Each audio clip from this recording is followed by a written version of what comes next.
नमस्कार, मैं नीतीश तिवारी और आप देख रहे हैं गरवा न्यूज 24।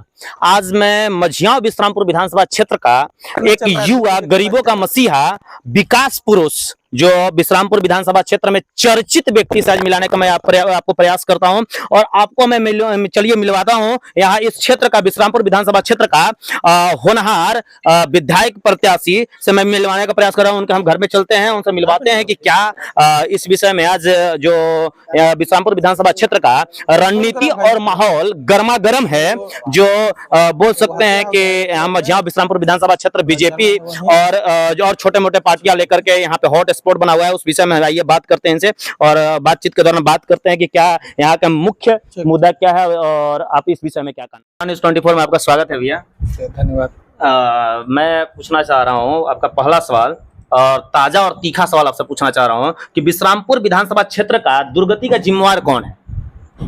विश्रामपुर विधानसभा में दुर्गति का जिम्मेवार यहाँ का जनता स्वयं है। कैसे? अगर इस बात को थोड़ा विस्तार से हम बताना चाहेंगे।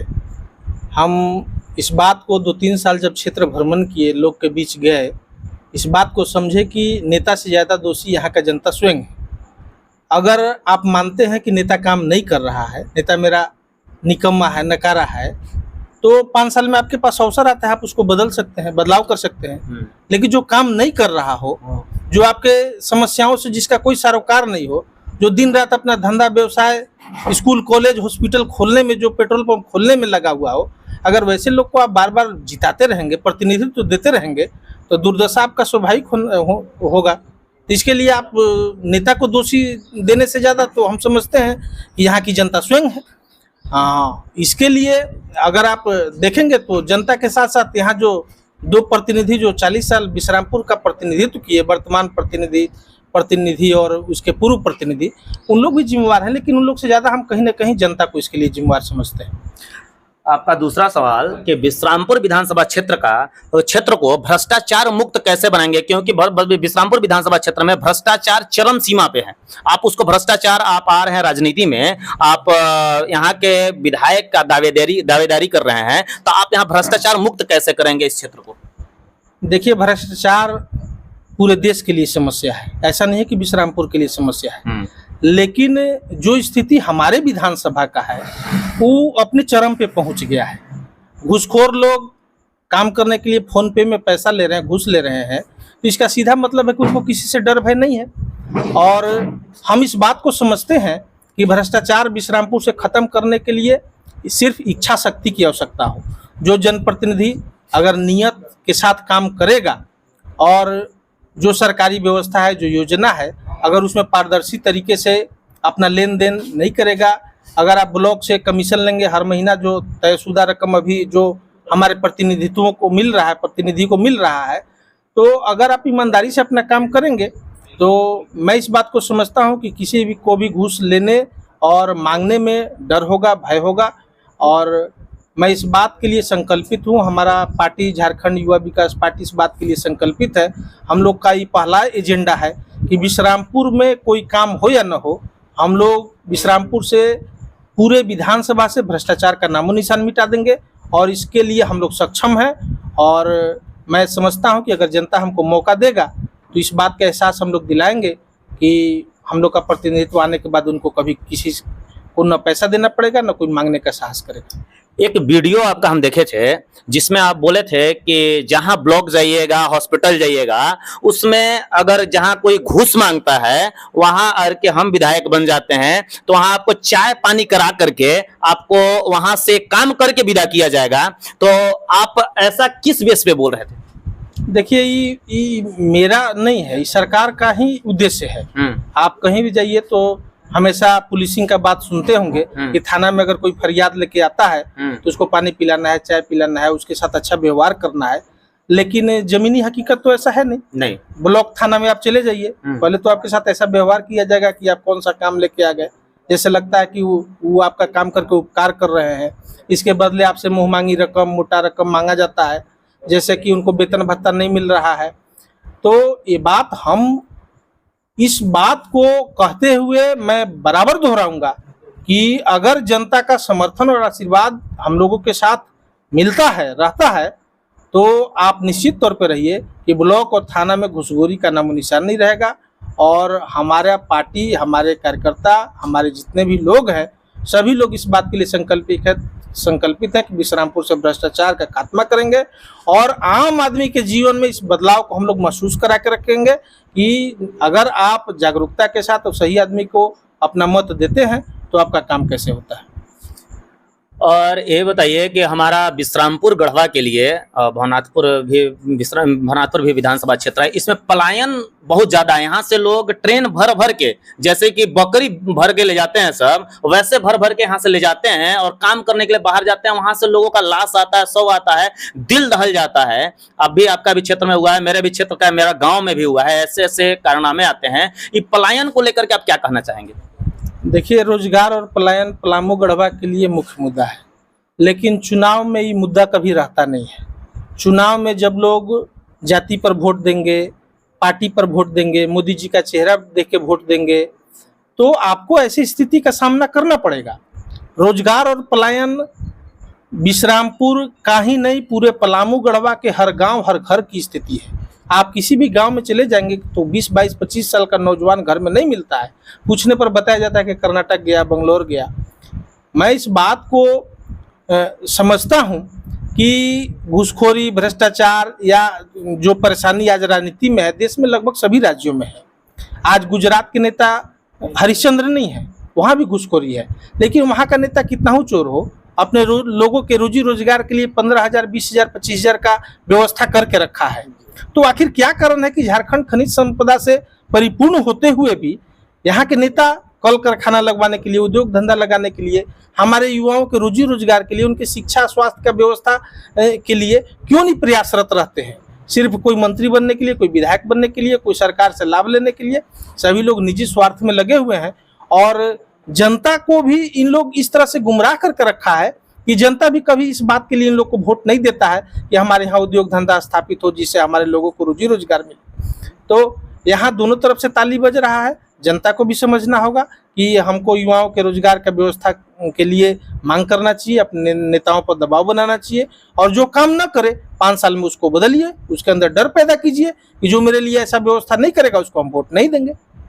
एक और चीज है, हमारा क्षेत्र के लिए, झारखंड के लिए ही शिक्षा और स्वास्थ्य सबसे, मान लीजिए कि यहाँ से लोग गढ़वा जाते हैं, गढ़वा में भी मान लीजिए कोई भी व्यवस्था नहीं है, व्यवस्था जीरो है। रांची रिम्स में भी चले जाइए तो रिम्स का व्यवस्था भी, वहाँ बेड तक नहीं मिलता है। मतलब शिक्षा और स्वास्थ्य दोनों जीरो है, मतलब सबसे नीचे हो गया। आप अगर यहाँ पे विधायक बनते हैं तो आप शिक्षा और स्वास्थ्य को कैसे सही करेंगे? देखिए, शिक्षा, स्वास्थ्य, रोजगार, सिंचाई, पलायन, ये 5 जो मुद्दा है, इसी को ध्यान में रख के हम लोग राजनीति में आए हैं और लोग को समझाते हैं। देखिए, 25-30 सालों में पलामू गढ़वा में अगर किसी भी समस्या का सबसे ज़्यादा अगर बढ़ोतरी हुआ और सबसे बड़ा अगर गिरावट देखेंगे कि शिक्षा और स्वास्थ्य के मामला में ही हुआ। हम लोग खुद सरकारी स्कूल में पढ़े हैं और इस बात को समझते हैं कि जिस स्कूल में हम लोग उसमें पढ़ाई किए थे, अपने चोका के स्कूल में, खरौंदा के स्कूल में या अन्य सरकारी स्कूल में, जिला स्कूल डाल्टन से हम लोग मैट्रिक पास मैं किया हूँ। तो आज 15-20 साल पहले जो सरकारी स्कूल में पढ़ाई होता था, आज गढ़वा डाल्टन के अच्छे प्राइवेट स्कूलों में नहीं हो रहा है।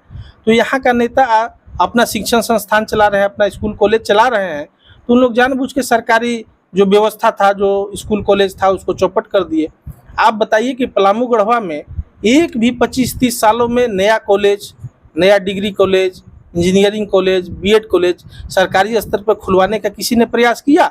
सभी लोग अपने अपने संस्थान को खोल के और सरकारी व्यवस्था को चौपट करके अपना व्यवसाय करने में लगे हुए हैं। लेकिन जनता को भी इस बात का एहसास नहीं होता है कि आज सरकार द्वारा जो संचालित जितनी भी शिक्षण संस्थान है, अगर वो बेहतर होता तो हमारे बच्चों के लिए अच्छा व्यवस्था रहता, गरीब के बच्चे भी अच्छा शिक्षण, गुणवत्तापूर्ण शिक्षा ग्रहण करते। तो इन सब बातों में देखिए क्या है कि नेता के साथ साथ जनता को भी इस बात को समझना होगा। आप सिर्फ दोष नहीं निकाल सकते हैं और कमी नहीं गिना सकते हैं कि नेता ऐसे कर रहे हैं, नेता वैसे कर रहे हैं। जनता जब तक जागरूक नहीं होगा तब तक किसी भी, कोई भी आ जाए, हम भी आ जाए, कभी भी कोई व्यवस्था में सुधार नहीं हो सकता है जब तक आप अपने समस्याओं के लिए वोट देना नहीं शुरू कीजिएगा।